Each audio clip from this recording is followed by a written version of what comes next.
Hello, welcome to Dangerous Policy, a channel aimed at intelligent people wanting to discuss important issues facing life and society. This week, the Australian government introduced a new Australian Foreign Relations Bill that would take control of reviewing and endorsing any relationship or agreement between any Australian government anywhere in the Federation with any foreign power. Okay, so for those who are overseas and may not know, Australia is a federation. It has 6 states and a few territories, and those states have their own constitutional powers led by a premier and a parliament. And these were originally 6 separate colonies around the continent who came together in 1901 to form a new nation, and that created the federal government of Australia. Now, of the 4 or 5 different things between Australia and the United States, one of those things is that our federation, our creation as a nation, wasn't based out of some revolutionary war, but just as a matter of administrative expediency. When we federated as Australia, everyone in the country still saw themselves as loyal Dominion subjects of the British Empire, right? That we created this federation simply for administrative reasons, to have national defence, to be able to have a relations, to administer our own laws and affairs. But you could even then appeal to the Privy Council in London. That didn't change until like the 1970s. So for the longest time, this was basically, although profound in a legal sense that we became an independent country, in a identity manner of speaking, there really was no difference to us and the United Kingdom, right? We still, we entered World War I and World War II simply because the UK went to war. Now, what that meant was that our first overseas mission was just one, to London, the High Commission to London. That was it. So the Australian federal government originally had very few constitutional powers. Another difference between us and the United States is our constitution is very vague, right? The American Constitution is like a philosophical document with a Bill of Rights and explains, a set of values about the rights of individuals and what it means to be an American republic and how anti-colonial and all of that. Whereas Australia's constitution was like, we want it to be flexible because really we don't care that much about it. What we care about is just making sure that the legal framework is in place that allows the federation to work, right? So it wasn't, it was seen as a very bureaucratic document rather than one as a foundation of a new nation, so to speak. So why is all this important? Well, we're going through in Australia a significant shift in terms of the internal tension between our states and our federal government when it comes to foreign policy, something that has never happened before, right? So when we federated, as I said, it was perfectly natural, unthinkable that there would be any daylight between the federal government and the states on foreign policy, right? Constitutionally, it's absolutely in the hands of the federal government, but really it was, the distance between a state premier and the federal government on foreign policy was as remote as the distance between the Australian federal government and the British government, right? We were just part of the British Empire, and therefore it was just a matter of process. And then famously in World War II, Australian Prime Minister John Curtin, after the fall of Singapore, turned to the United States as a principal military partner. And from 1951, that relationship was formalized in the ANZUS Treaty, and thereafter slowly at first, but then much more so in recent decades, Australia's number one strategic partner in the world is the United States, with strong familial ties, of course, with the United Kingdom. But Australia's ties to the United Kingdom have been, through its formal sense, been unwinding for many decades. We no longer have knights and dames. You can't appeal to any kind of British institution for any kind of legal bindings. The Queen is still Australia's head of state, but she's the Governor General, of course, is nominated by the Australian government. So it's really, we are, in every realistic sense, totally an independent nation, and no one would question that at this point. But even so, traditionally, Australia's foreign relationships have all been on the same page nationwide.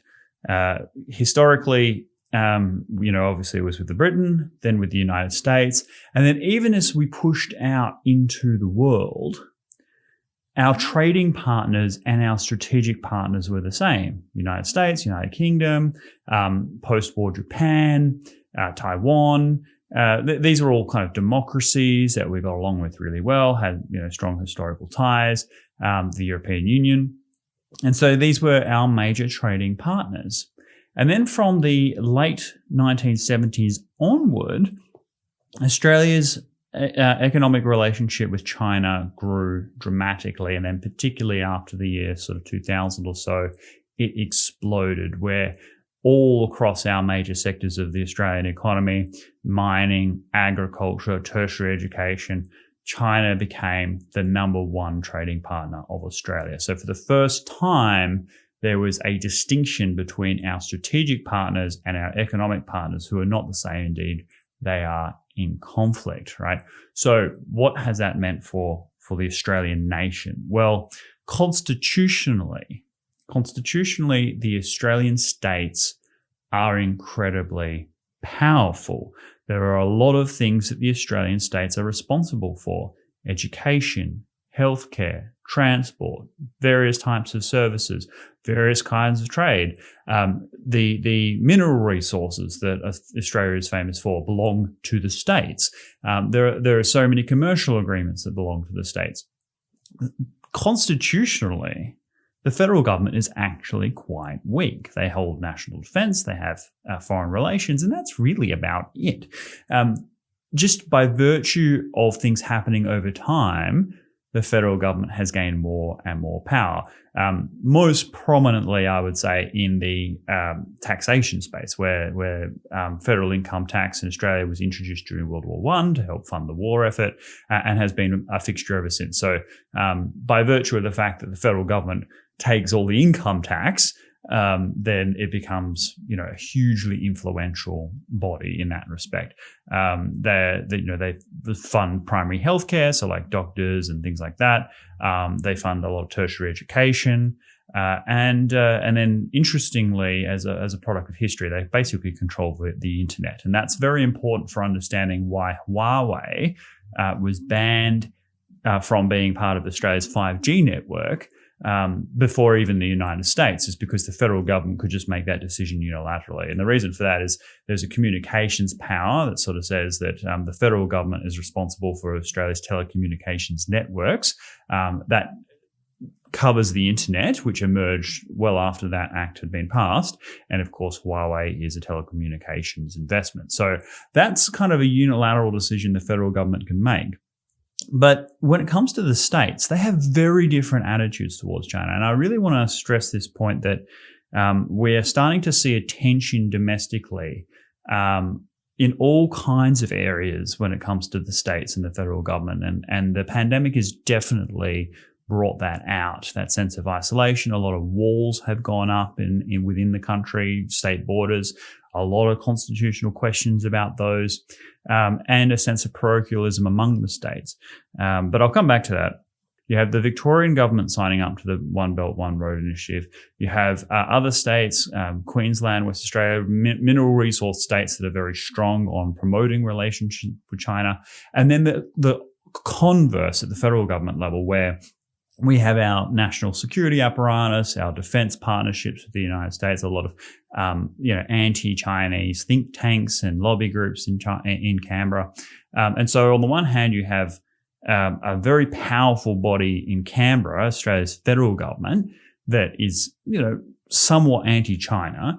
And then you have the states that say, look, we are making tons of money out of China. What are you thinking of getting involved in this kind of, geopolitical challenge between the United States and China?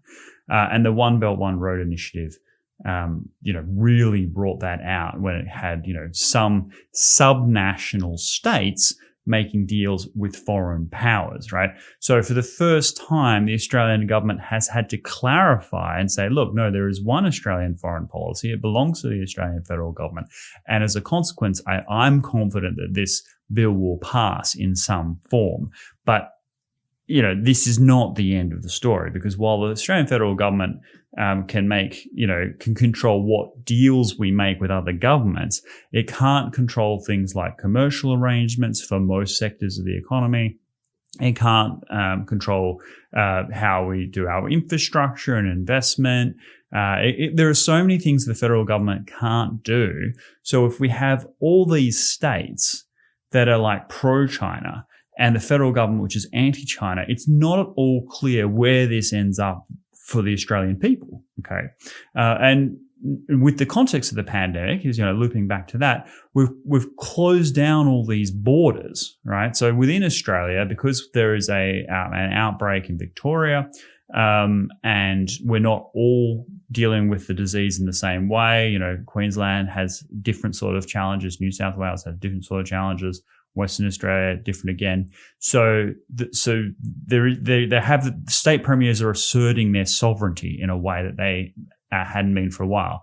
So for the past couple of decades, because of the general drift of power going to the federal government, where they have more and more influence over state policy, a lot of people are starting to see the states as somewhat irrelevant in the Australian federal context. They're like, well, we can have local government, we can have federal government.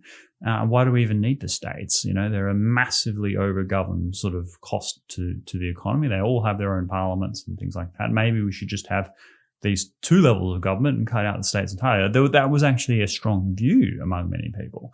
Whereas now, the pandemic has created a strong sense of parochialism. So people feel much more like they're a Victorian or a Queenslander or a West Australian than they have ever since, the early decades of the Federation, where they were all just individual colonies joining together for political expediency.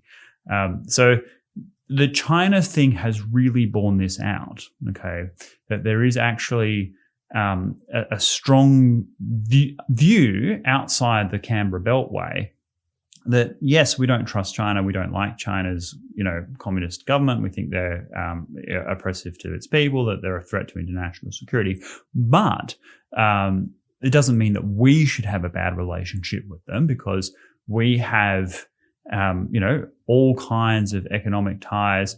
We don't have any direct sort of territorial disputes with China. Many members of the Chinese Communist Party holiday here, for better or worse. And there is a view that we can't really tip the balance anyway, between the US and China. Like, why would we get caught up in this geopolitical struggle? Now, I think that is an incredibly short-sighted view, because it's really driven by greed, right? It's the only motivation for that is money. And yet we're talking about, centuries of legacy for the human race, in terms of the way in which, how we value humanity, how we value human rights, individual liberty, justice, freedom of expression, freedom of association, Western Enlightenment traditions and ideals, that those things would certainly be under threat and challenged by that.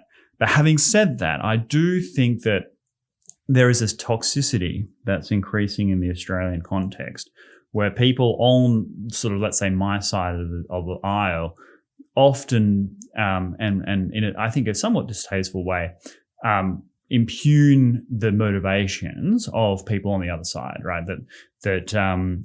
I think it is perfectly possible to be an Australian patriot and think that it's in Australia's best national interest to have a better relationship with China than with the United States. I absolutely accept that.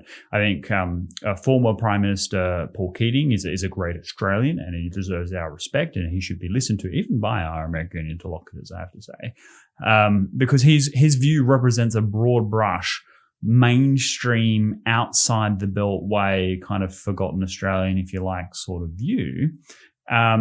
But at the same time, it is absolutely the case that we can't have foreign powers being able to subvert our national interest by making special deals with sub-national governments. The Australian business community it would certainly be one of those areas that is starting to be reactionary. They're creating new societies, new associations to promote Australia's relationship with China, to push back on the kind of anti-China sentiment that has taken root at the Australian federal government level.